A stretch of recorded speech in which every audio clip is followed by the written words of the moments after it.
할렐루야, 주안의 교회 온라인 예배 시간이 돌아왔습니다. 우리 2주 전부터 우리 교회에서 그 가정 예배를 독려하고 있습니다. 잘하고 계신지 모르겠네요. 비록 처음 시작하기는 힘들 것입니다. 그러나 마음을 합쳐서 또 하려고 노력하는 것 하나님께서 기뻐하실 것 같고요. 또 그 하나하나 한 번 한 번 하는 예배를 통해서 하나님께 더 많은 은혜를 주시지 않을까라는 생각이 듭니다. 계속해서 노력해 주시고 또 이를 위해서 기도해 주시길 바랍니다. 오늘 우리 함께 하나님 앞에 사도신경으로 신앙 고백 드리면서 예배로 나가겠습니다. 전능하사 천지를 만드신 하나님 아버지를 내가 믿사오며 그 외아들 우리 주 예수 그리스도를 믿사오니 이는 성령으로 잉태하사 동정녀 마리아에게 나시고 본디오 빌라도에게 고난을 받으사 십자가에 못 박혀 죽으시고 장사한 지 사흘 만에 죽은 자 가운데서 다시 살아나시며 하늘에 오르사 전능하신 하나님 우편에 앉아 계시다가 저희로서 산자와 죽은 자를 심판하러 오시리라. 성령을 믿사오며 거룩한 공예와 성도가 서로 교통하는 것과 죄를 사하여 주시는 것과 몸이 다시 사는 것과 영원히 사는 것을 믿사옵나이다. 아멘. 오늘 우리에게 주시는 하나님의 말씀은 호세아서 5장 15절에서 6장 1절까지 말씀입니다. 호세아서 5장 15절에서 6장 1절까지 말씀 우리 함께 읽도록 하겠습니다. 우리 15절입니다. 그들이 그 죄를 뉘우치고 내 얼굴을 구하기까지 내가 내 곳으로 돌아가리라. 그들이 고난을 받을 때에 나를 간절히 구하리라. 1절 말씀 오라 우리가 여호와께로 돌아가자. 여호와께서 우리를 찢으셨으나 도로 낫게 하실 것이요 우리를 치셨으나 싸매어 주실 것입니다. 아멘. 이 모든 성도들은 항상 하나님의 말씀과 은혜 안에 살기를 간절히 바라고 원합니다. 그러나 우리가 연약하고 부족한 인간이기에 세상의 유혹과 시험에 빠지기 쉽고 또 거기에 빠지면 나오기가 정말로 어려울 때가 너무나 많습니다. 이런 영적인 침체기는 우리들을 고난에 빠지기도 하고 또 어려운 시험에 들기도 하는 것이지요. 영적인 침체기는 마치 늪과 같아서 스스로 나가려고 몸부림치면 몸부림칠수록 더욱더 빠져들게 되고 누군가 도움을 주지 아니하면 거기에서 나올 수가 없습니다. 영적 침체도 역시 하나님께서 우리를 도와주셔야만 우리는 하나님의 은혜를 다시 누릴 수 있는 그런 믿음의 존재가 될 수 있다는 것입니다. 오늘 읽은 본문은 이런 때에 하나님의 마음이 어떠하신지에 대해서 우리에게 말씀하고 있습니다. 이 호세아는 북이스라엘의 선지자였습니다. 호세아가 활동할 때에 북이스라엘 왕은 여로보암 2세였습니다. 그는 세상적으로 아주 뛰어난 왕이었기 때문에 당시 북이스라엘은 산업과 무역에서 호황을 누리며 최고의 번성기를 누렸습니다. 그러나 신앙적으로는 그렇지 못했던 것이죠. 그래서 호세아는 당시 북이스라엘을 뒤집지 않는 전병이라고 말했습니다. 이 전병을 프라이팬 위에 놓고 뒤집지 아니하면 밑에는 다 타버리고 위에는 익지 않습니다. 그래서 결국 이 전병은 먹을 수가 없게 된다는 것이죠. 이스라엘은 이렇게 하나님께서 받으실 수 없는 전병과 같다라고 해서 호세아는 이런 표현을 했던 것입니다. 이 어두운 시대에 하나님께서는 하나님의 마음을 이스라엘 백성들에게 전하기 위해서 호세아 선지자를 부르시고 또 음란한 여인인 고멜과 결혼하라고 지시하십니다. 호세아와 결혼한 고멜은 그와의 결혼 관계에 만족하지 못하고 계속 가서 외도의 그런 시간을 가지게 됩니다. 그리고 먹을 것이 떨어지면 다시 호세아를 찾았고 호세아는 이런 고멜을 외면하지 않고 계속 받아주었으며 하나님의 사랑으로 그녀를 끊임없이 용서해 줍니다. 이 불행한 결혼 생활은 이스라엘 백성들을 향한 하나님의 변함없는 사랑과 그 사랑에도 불구하고 끊임없이 하나님을 멀리 떠나는 이스라엘의 부패함을 보여주고 있습니다. 하나님을 떠난 이스라엘 백성들은 영적 침체기를 보내면서 고난당하는 성도들과 같다라고 할 수 있습니다. 이스라엘 백성들을 하나님께서 버리지 않는 것처럼 고난당하는 성도들 역시 하나님께서는 버리시지 않는다는 것이죠. 오늘은 호세아서를 통해서 영적 침체 속에 있는 또는 어려움을 당하는 성도들을 하나님께서는 어떻게 일으켜 세우시는지에 대해서 알아보도록 하겠습니다. 첫 번째로 하나님께서는 어떤 분이신지를 우리는 먼저 알아야 합니다. 이스라엘 백성들의 가장 큰 문제는 하나님을 아는 지식을 버린 것이었습니다. 그래서 하나님께서는 이렇게 말씀하십니다. 호세아서 4장 6절 말씀에 내 백성이 지식이 없으므로 망하는도다. 내가 지식을 버렸으니 나도 너를 버려 내 제사장이 되지 못하게 할 것이요 내가 내 하나님의 율법을 잊었으니 나도 내 자녀들을 잊어버리리라. 하나님께서는 이스라엘 백성들이 지식이 없기 때문에 망하게 되었다라고 말씀하고 있습니다. 그리고 그 지식은 의심할 여지 없이 하나님을 아는 지식이었습니다. 우리는 하나님을 아는 지식을 가진 사람들은 삶으로서 하나님의 말씀을 준수하고 살지만 하나님을 아는 지식을 버린 사람들은 하나님의 율법도 버린다는 사실을 알게 됩니다. 하나님을 아는 지식은 근본적으로 경험적인 지식을 말합니다.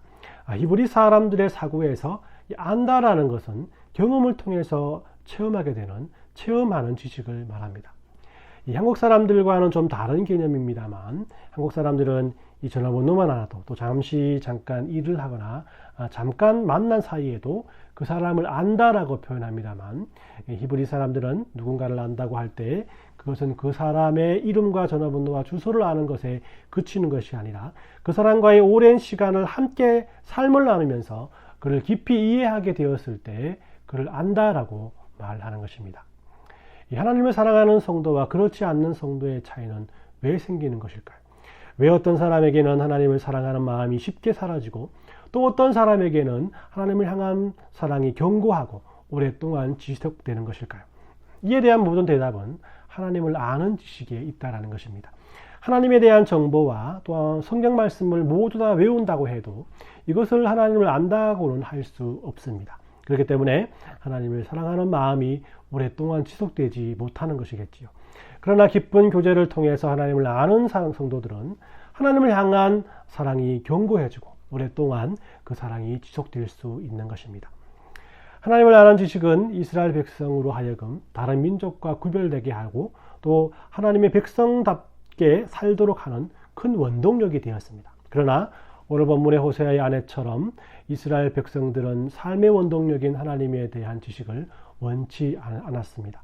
그들의 삶은 비록 윤택했지 모르나 그들의 영은 점점 쇠퇴해져 갔고 그들이 영적인 침체기에 들어갔을 때 이웃나라 사람들의 침략을 두려워하고 그것을 그들의 고난과 시험으로 여겼던 것입니다. 이런 상황에서 호세아는 하나님을 아는 지식을 가지고 하나님께로 나아가자라고 이스라엘 백성들에게 권고합니다. 그렇습니다. 우리들의 영적인 어려움과 이에 따른 시험이 있을 때 우리는 우리들의 모습을 되돌아보아야 합니다.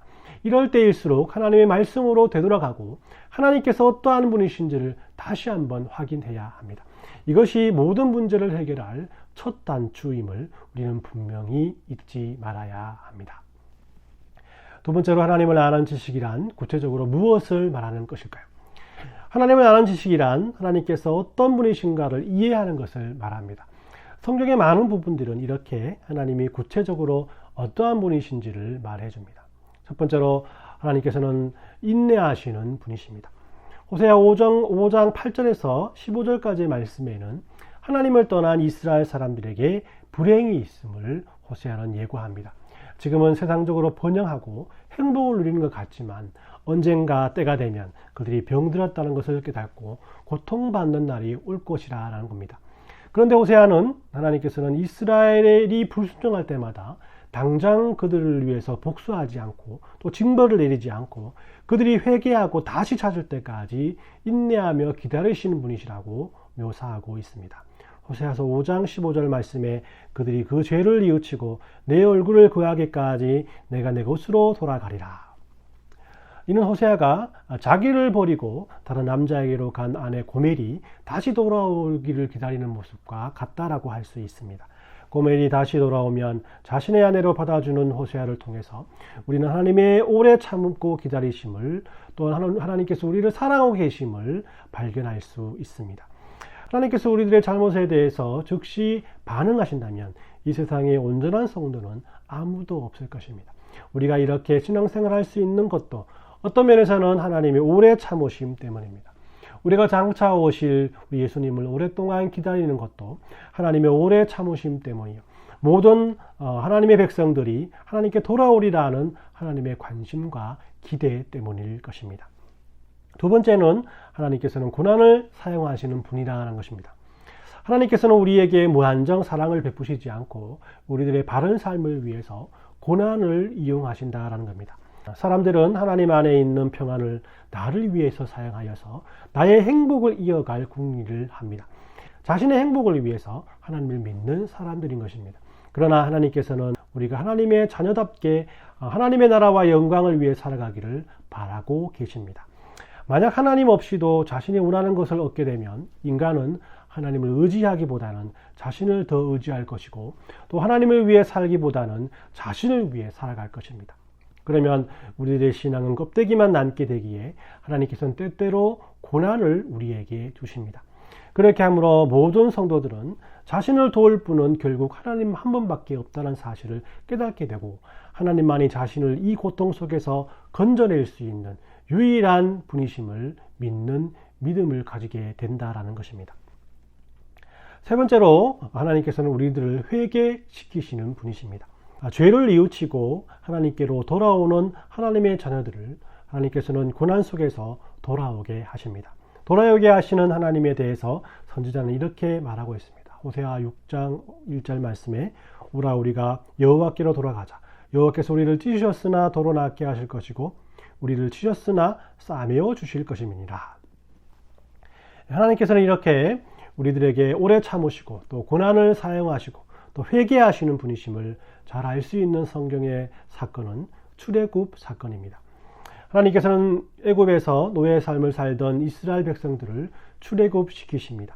그러나 그들이 막상 광야에 들어서자 돌변하여서 애굽에서의 삶을 동경하게 되었습니다. 그럼에도 불구하고 하나님께서는 오래 참으십니다. 그리고 광야에서의 40년 동안의 고난을 그들에게 주십니다. 그러나 이스라엘 백성들은 40년의 삶 속에서도 만나와 메추라기로 먹이시고 반석에서 물을 내셔서 목을 축이게 하시며 구름들과 불기둥으로 말미암아 그들을 인도해 주신 하나님을 체험하게 됩니다. 서서히 그들의 삶 속에서 하나님이 어떠한 분이신지에 대한 지식들을 하나하나 쌓아가게 됩니다.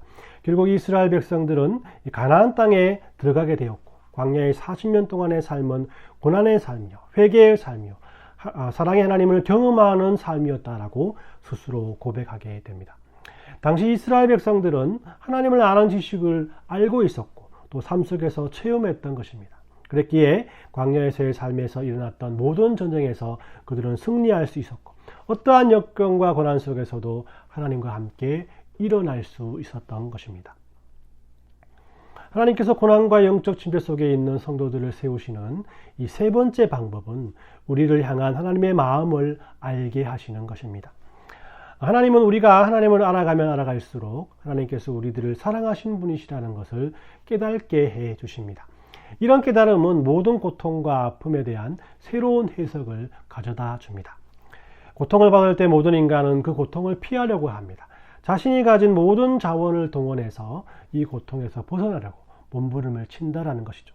그러다가 이 고통의 문제가 해결되면 스스로 옳다고 여기는 길로 다시 한번 걸어가게 됩니다. 그런데 아무리 몸부림쳐도 고통의 문제가 해결되지 않을 때 이럴 때 두 가지의 가능성이 존재하게 됩니다. 하나는 이 하나님을 원망하는 것입니다. 해결되지 않는 현실을 보면서 절망하고 그 절망은 하나님을 향한 원망으로 바뀌게 됩니다. 그래서 마음은 더욱더 완악해져서 결국은 하나님을 대항하게 되는 것입니다. 또 다른 하나는 이 고통의 문제를 해결하려고 몸부림치다가 그것이 불가능하다는 사실을 깨닫고 하나님과의 관계를 생각하며 하나님께로 돌아오는 사람입니다. 하나님을 간절히 찾을 때 자신의 잘못된 모습을 보게 되고 그때 하나님 앞에 회개하게 되는 것입니다. 이렇게 마음을 하나님께로 향하고 하나님을 의지하게 되면 자신이 당한 어떠한 고통도 하나님께서 자신에게 주시는 저주라고 생각하지 않게 되는 것입니다. 오히려 이 고통과 괴로움은 자신을 하나님께로 돌아오게 하기 위한 하나님의 사랑이라는 사실을 깨닫게 됩니다. 영적 침체도 마찬가지입니다. 하나님께서는 성도들의 영적 침체 속에서도 하나님께서 도와주실 것이라는 사실을 인정하길 원하십니다. 우리는 이런 영적 침체 속에서 하나님의 인도하심을 경험하면서 하나님께서 우리를 항상 바라보고 계시고 또 사랑하고 계시다는 사실을 알게 되는 것입니다. 하나님께서는 마치 부모님들처럼 우리들을 이렇게 긍휼히 여기시는 것입니다. 그래서 때로 자식들이 올바른 길을 걸어가지 않으면 회초리로 때리며 책망하고 나무랍니다. 그러나 그렇다고 해서 자식들을 향한 부모님의 사랑을 끊을 수 없습니다. 그것은 운명과 같다라는 것입니다. 이사야서 49장 15절 말씀에 여인이 어찌 그 젖먹는 자식을 잊겠으며 자기 태에서 난 아들을 긍휼히 여기지 않겠느냐. 그들은 혹시 잊을지라도 나는 너를 잊지 아니할 것이니라. 그러므로 우리는 하나님을 경험해야 합니다. 인생의 모든 문제가 하나님을 아는 것과 관련되어 있기 때문입니다. 인생에서 고난과 시련을 만날 때, 영적 침체 속에 있을 때 하나님을 아는 지식이 많은 사람들은 마음이 가난해져서 하나님을 더욱 의지하게 됩니다. 그때 우리 하나님께서는 우리의 마음을 녹이십니다. 하나님께서 우리들을 끊임없이 사랑하고 계시다는 사실을 인정하게끔 합니다. 우리의 고통스러운 상황 속에서도 하나님이 어떠한 분이신지를 더 깊게 알게 하시고 그 깨달음을 통해 문제를 해결할 수 있는 길을 우리에게 보여주는 것입니다. 말씀을 정리합니다. 이처럼 우리들의 어려움을 다루시는 하나님의 방식은 우리들 것과 현저히 다르다는 것을 알 수 있습니다. 우리는 먼저 상황을 바꾸고 맨 마지막에 우리 자신을 바꾸려고 합니다. 경제적으로 어려운 사람은 먼저 물질을 받게 되기를 바라고, 인간관계 때문에 어려움을 당한 사람은 나를 괴롭히는 사람을 먼저 처리해 주기를 바라고요. 또 아픈 사람들은 먼저 그 아픔이 회복되기를 바랍니다. 하지만 하나님의 방식은 우리의 방식과 다릅니다.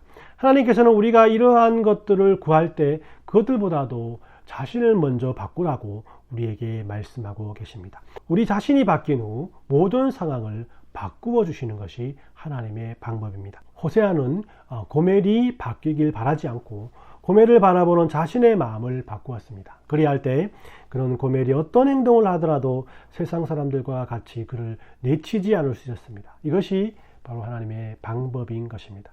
그래서 하나님이 어떠한 분이신지를 아는 것은 매우 중요합니다. 먼저 하나님께서는 우리를 사랑하시는 분이시고 또 오래 참으시는 분이시고 고난을 통해서 우리를 진정으로 회개하게 하시고 또 우리에게 아낌없이 자신의 독생자까지 내어주신 하나님의 사랑임을 우리는 분명히 알아야 합니다. 오늘 드리는 이 예배를 통해서 또 일주일간 한 번씩 가족들과 함께 예배하는 가정 예배를 통해서 또 각자 개인적으로 하루하루 하나님과 함께하는 큐티 시간을 통해서 하나님이 어떠한 분이신가를 하나하나 알아갑시다. 여러분들은 하나님을 아는 것만큼 하나님의 사랑을 체험할 것이고 어떠한 영적 침체 가운데서도 고난과 시험 가운데서도 다시금 굳건히 하나님의 은혜로 일어설 수 있을 것입니다. 모쪼록 이번 한 주간도 하나님을 아는 지식이 우리의 삶 가운데 넘쳐나서 하나님의 은혜 안에 감사하며 지내는 믿음의 성도들이 되시길 예수님의 이름으로 축원합니다. 우리 함께 기도하겠습니다. 하나님, 오늘 호세아를 통해 하나님의 말씀을 잊어버린 이스라엘 백성들에게 하나님께서 어떤 분이심을 알게 하심에 감사합니다. 호세아의 부인 고멜처럼 남편의 사랑을 저버리고 세상을 향해 살았던 우리들을 사랑으로 받아주시는 하나님을 알게 되었사오니 그 사랑에 덧입어 하나님께로 회개하며 나갈 수 있도록 도와주옵시고 우리들의 환경이 바뀌기 바라기보다는 우리들이 먼저 변화되는 삶을 통해 하나님의 살아계심을 경험하는 삶을 살아갈 수 있도록 인도해 주시옵소서.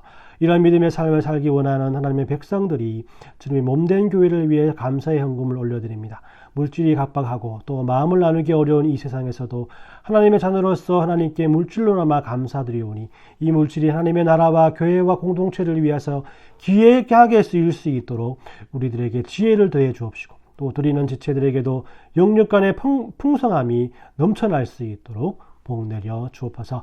이번 한 주간도 모든 성도들에게 건강을 허락해 주옵시고 하루하루 하나님께서 주시는 은혜를 생각하게 하시고 기도하는 기도 제목 하나하나에 하나님 인재하심을 맛볼 수 있는 믿음의 시간이 될 수 있도록 은혜 내려 주옵시길 간절히 바라오며 걸어가신 예수님의 이름으로 기도 올리옵나이다. 아멘. 축도하겠습니다.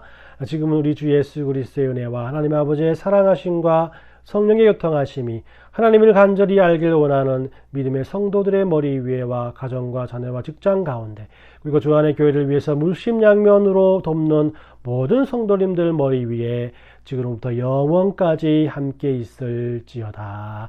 아멘.